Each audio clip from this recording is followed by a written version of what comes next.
안녕하세요, 로피드라이브입니다. 오늘 탁구 잡담 주제는요, 스티가의 사이버 쉐입에 대해서 잠시 설명을 해드리도록 하겠습니다. 스티가의 미래 지향적 라켓이라고 볼 수 있는 이 사이버 쉐입이 지금 현재 전 세계적으로 상당한 인기를 끌고 있어서 이게 발매된 지 거의 반년 가까이 됐는데 저도 이제서야 좀 사용을 하게 되었습니다.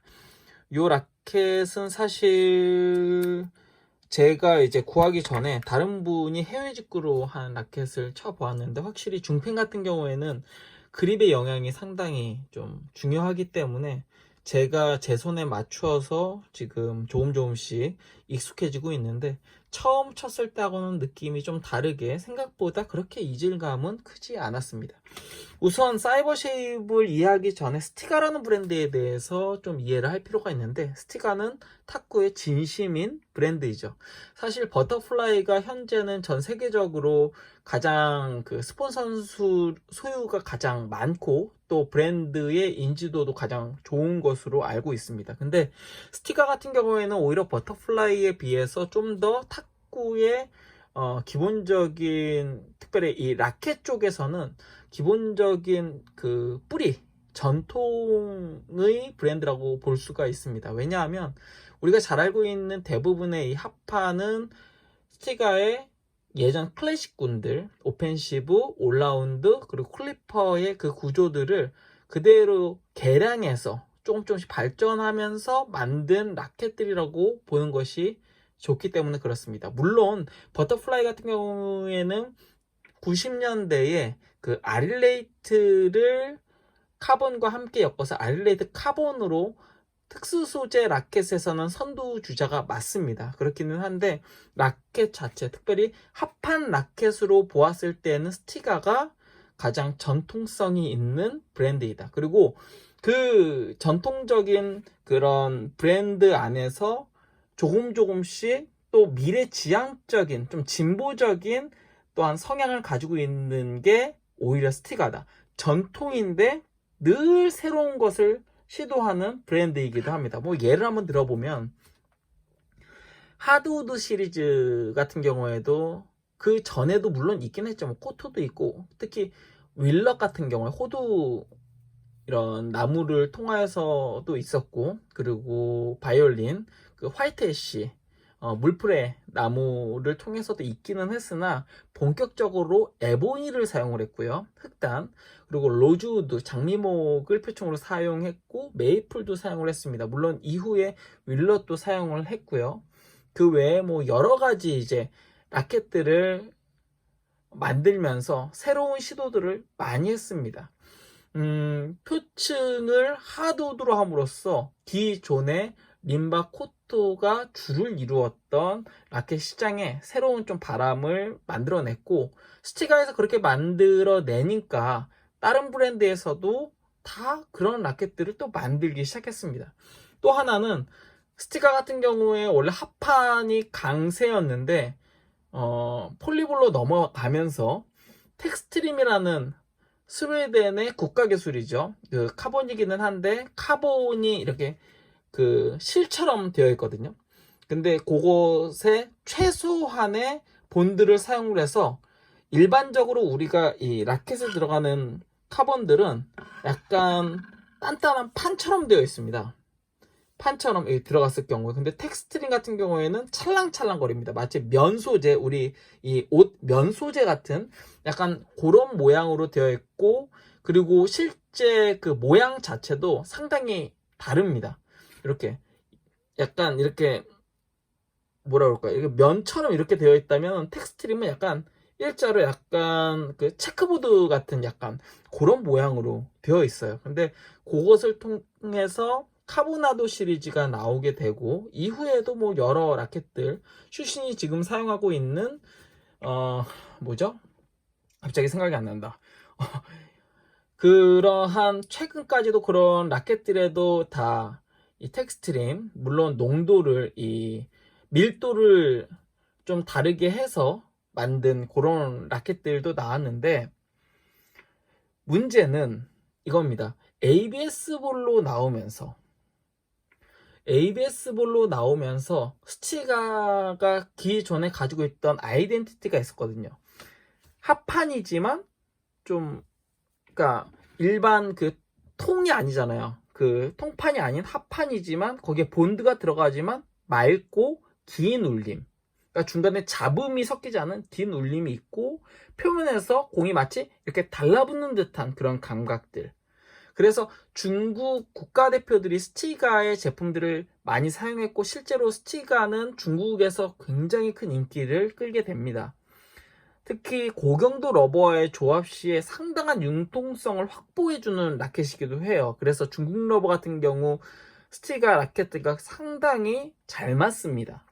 그리고 또 스티가에서 이런 중펜 그립들이 상당히 잘 나왔고 잡아보면 이런 중펜 그립들이 상당히 편한 것도 중국 시장의 스티가가 사실 굉장히 오랫동안 그 시장 점유율이 상당히 높았기 때문에 중국 사람들, 특별히 중펜을 사용하는 사용자들의 의견들을 많이 받아서 만든 이 그립이 또 스티가의 중펜 그립이거든요. 그래서 유럽 브랜드임에도 불구하고 제가 생각했을 때는 가장 그 중펜 그립을 잘 만드는 브랜드 중 하나가 바로 스티가라고 생각합니다. 이 외에 예를 들면 야사카, 마린 엑스트라 오펜시브, 그리고 DHS, 당연히 DHS 같은 경우에는 중국 브랜드이고 국가대표 선수들이 많이 사용하기 때문에 DHS의 중펜들도 상당히 괜찮고요.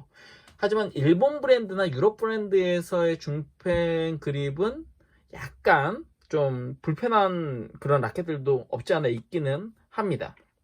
어쨌건 이런 그 감각과 특성을 보여주는 스티가가 ABS 볼로 바뀌면서 약간 사람들, 특별히 선수들의 선호도에서 약간 밀리기 시작합니다. 이유는 라켓 자체가 물론 러버가 하는 역할이 있어요. 회전을 만들어내고 튕기고 뭐 여러 가지 역할이 있는데 우선 셀룰러 볼에서 ABS 볼로 바뀌면서 가장 큰 변화는 공의 반발력이 좀 줄어들고 회전이 약해졌다는 것입니다.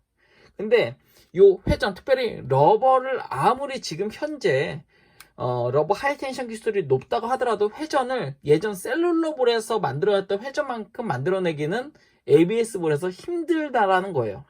그래서 결국은 할 수 있는 것이라고는 반발력을 높여서 공 자체를 좀 전진해서 빠른 타이밍에 빠르게 넘기는 약간 더 단순해진, 예전에는 회전을 통해서 다양한 그런 공격 루트들이 있었다면 이제는 좀 전진해서 빠르고 정확하게 코스를 찌르는 양핸드 드라이브, 속사포처럼 그런 예를 들면 하리모토 같은 그런 스타일들, 그리고 중국 선수들도 조금 더 이전에 비해서 컴팩트한 폼으로 빠르게 그렇게 스윙을 하는 스타일로 좀 바뀌게 됩니다.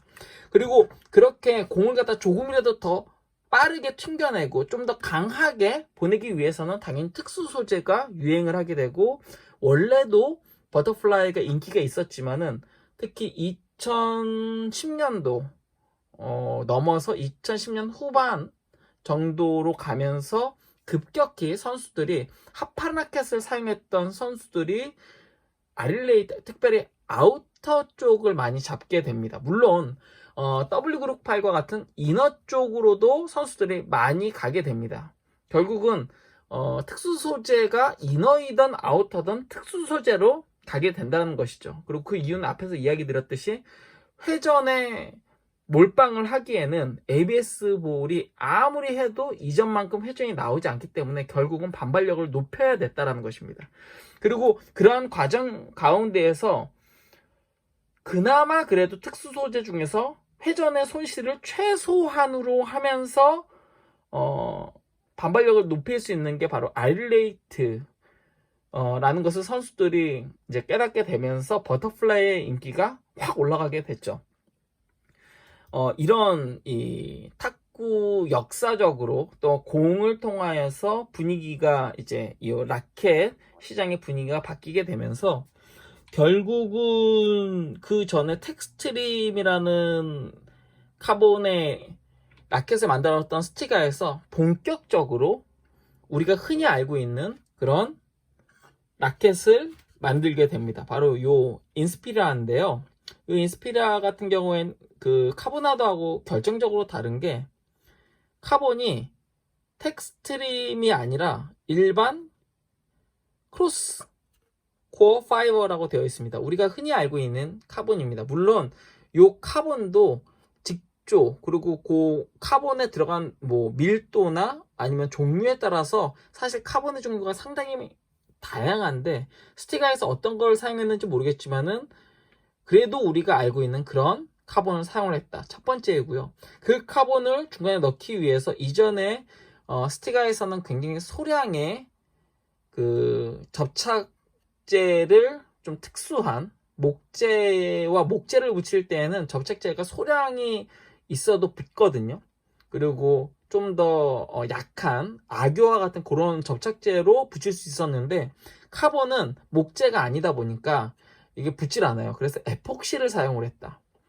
그럼으로써 기존의 스티가의 그 낭창이는 거, 긴 울림, 그리고 표면에서 달라붙는 듯한 그 감각과는 좀 다른 그런 좀 대중적인, 흔히 이제 버터플라이나 그 외의 브랜드에서 보여주는 그런 감각을 갖게 되었다라는 것이 스티가 라켓을 좋아했던 사람들에게는 좀 아쉬움으로 있을 수도 있지만은 또 대중적으로 보았을 때는 내구성이 우선 올라가게 되었고요.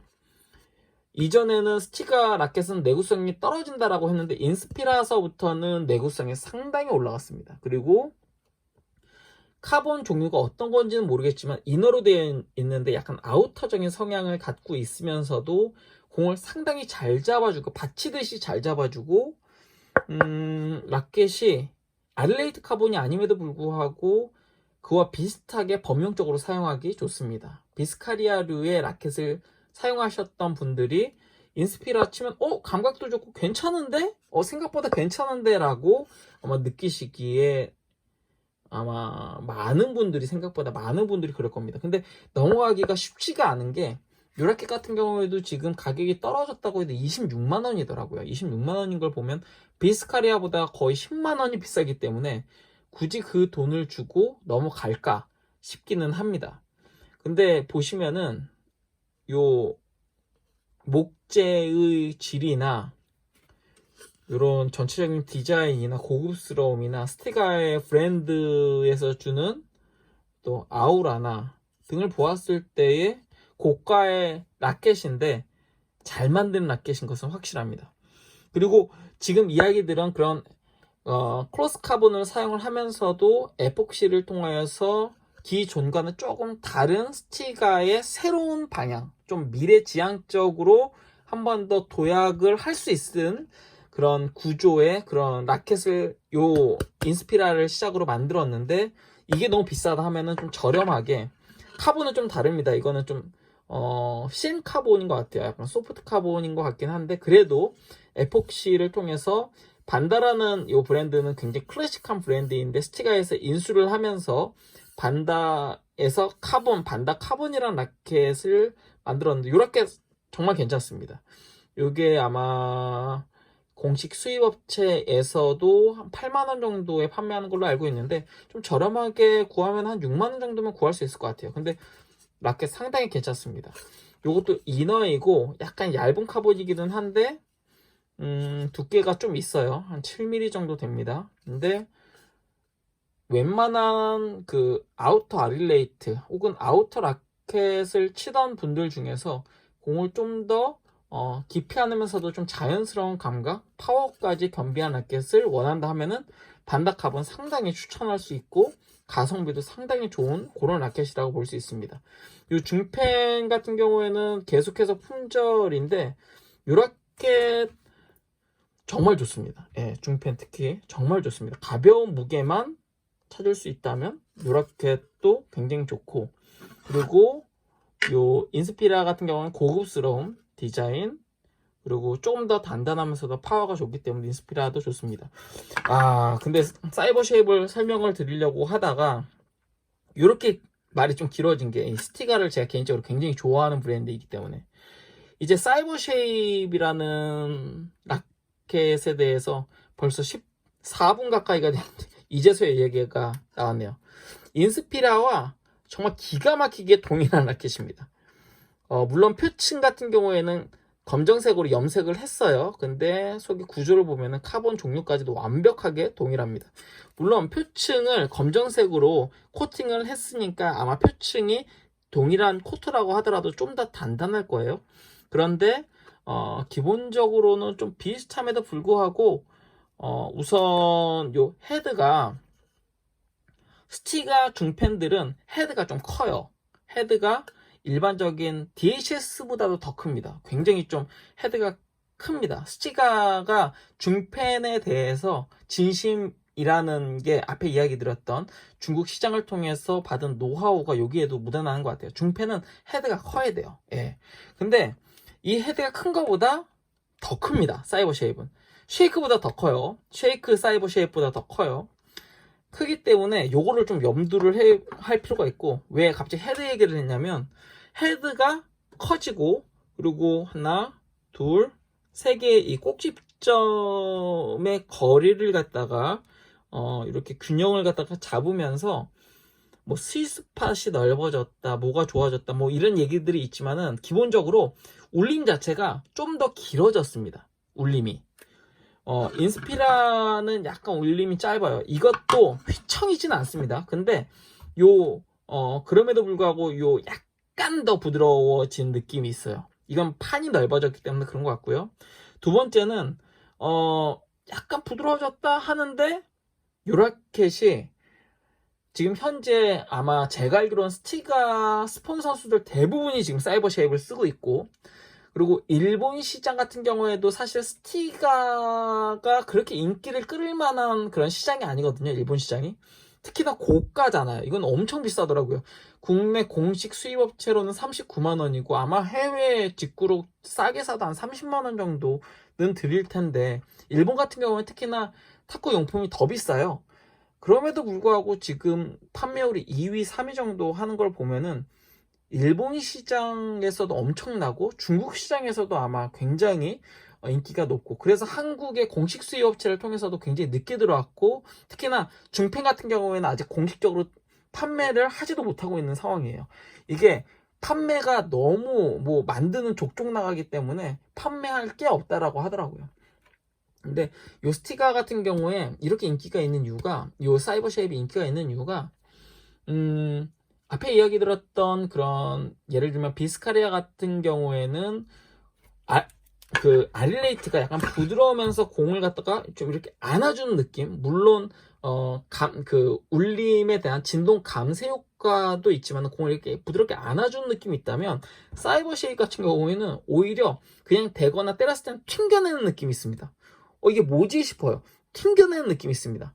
그래서 스티가 요 사이버 쉐입을 쓰는 사람들을 잘 보면은 공을 스매싱 하거나 푸시하는 때에 상당히 생각보다 굉장히 좀 빠르면서 날카로우면서도 되게 편하게 치는데 라는 느낌을 받을 수 있는데, 이 라켓이 실제로 그런 느낌을 줍니다.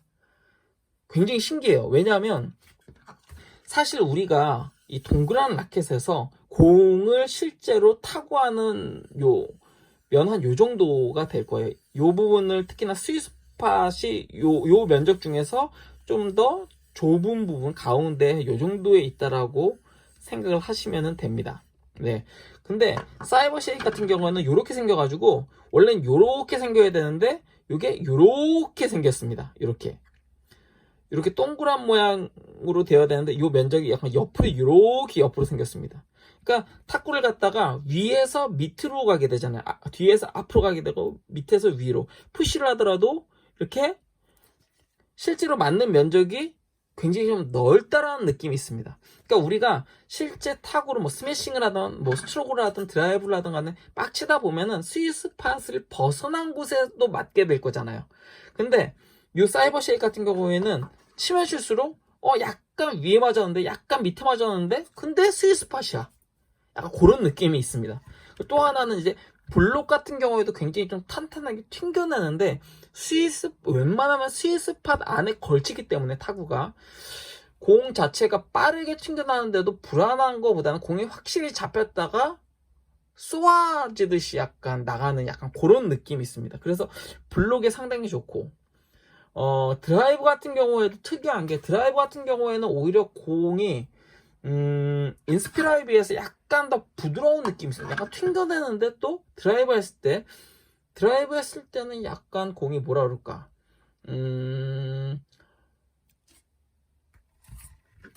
비스카리아는 좀 안으로 먹으면서 부드러운 느낌이라면은, 요 사이버 쉐입은 목재에서 약간 공을 감싸면서 가운데에 요 카본에서 감싸면서 딱 받치는 느낌. 아릴레이트가 감싸면서 카본에서 튕겨내는 느낌이 아니라 목재에서 감싸면서 카본이 받치고 있는 느낌이 좀 있습니다. 그러다 보니까 초반에는 약간 좀 단단한데? 라는 느낌이 있습니다. 약간 던져지는 느낌이 목재에서 잡았다가 좀 더 안에 있는 카본에서 밀기 때문에 약간 한 박자가 약간 느린가? 라는 느낌을 받을 수도 있는데, 실제로 비거리는 드라이브를 했을 경우에는 비스카리아보다 훨씬 더 비거리가 잘 나옵니다. 비거리도 잘 나오고, 그리고 굉장히 좀 강력한 그런 샷을 만들기에도 좋습니다. 이 라켓은 사실 약한 라켓이 아니에요.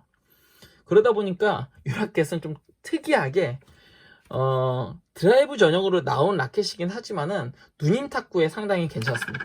스매싱 앞에 얘기 들었듯이 굉장히 좀 공을 웬만큼 때려가지고 요 스위스팟에 다 걸치고 또 쭉쭉 뻗기 때문에 블록을 했을 경우에도 공을 죽이기보다는 그냥 좀 약간 쏴주듯이, 잡았다 쏴주듯이. 근데 그게 일반적인 합판에서 스위스팟을 벗어나서 맞게 되면 공이 부응하고 느리게 뜨면서 넘어간다면 이거는 착착 꽂히는 약간 그런 맛이 있어요.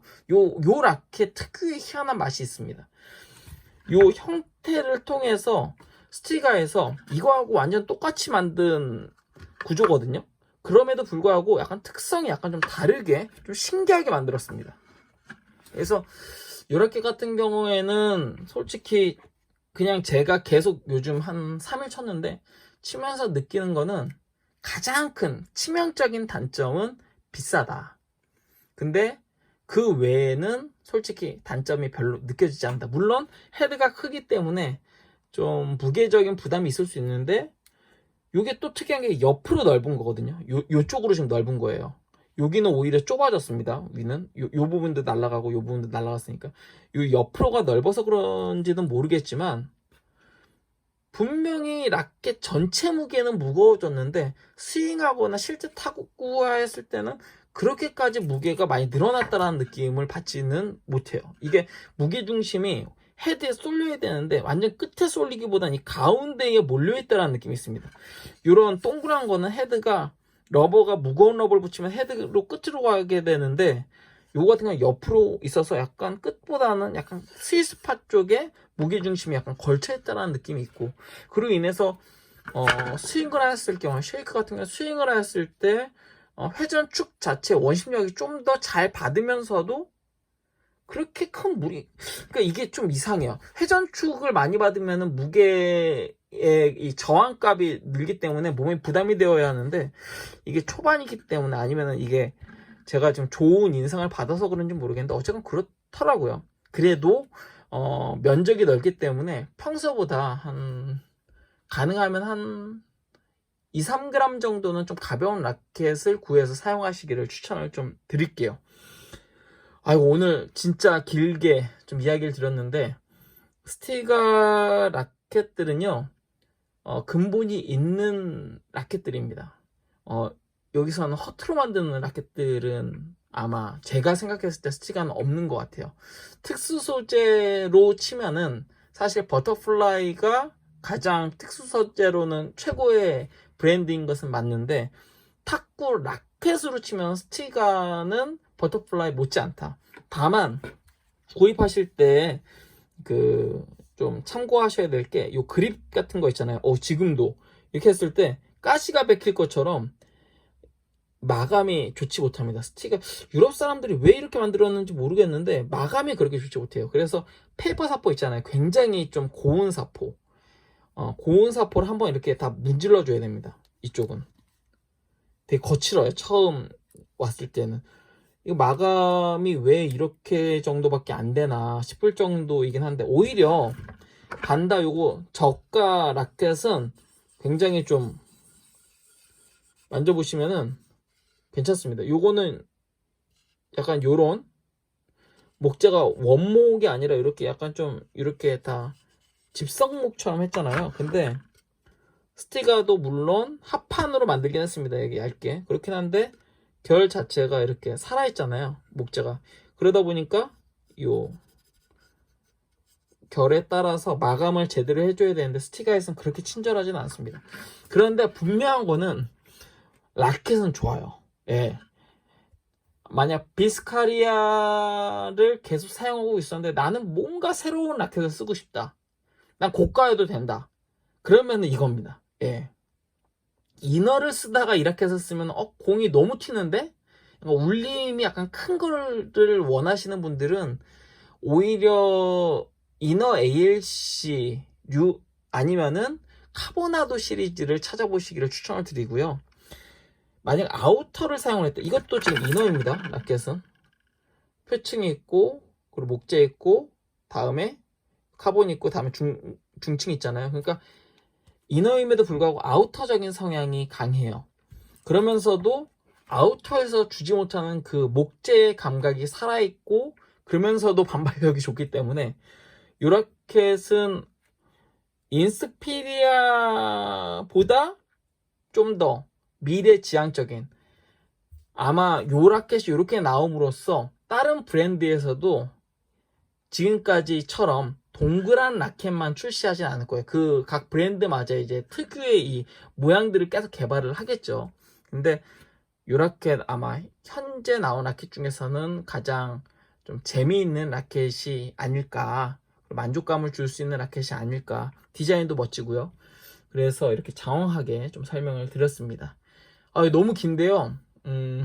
요즘에 촬영할 시간도 없고 또 여러 가지로 좀 많이 게을러지기도 하고 뭐 그러다 보니까 요 가능하면은 거의 편집 없이 올릴 예정이에요. 그래도 재미있게 잘 봐주시고 이후에도 제가 시간 되는 대로 지금 새로운 라켓들이나 러버들이나 그리고 또 몇 가지 또 정보들도 전해드릴 거 많이 있으니까요. 구독과 좋아요도 부탁드리고요. 시청해주셔서 감사합니다.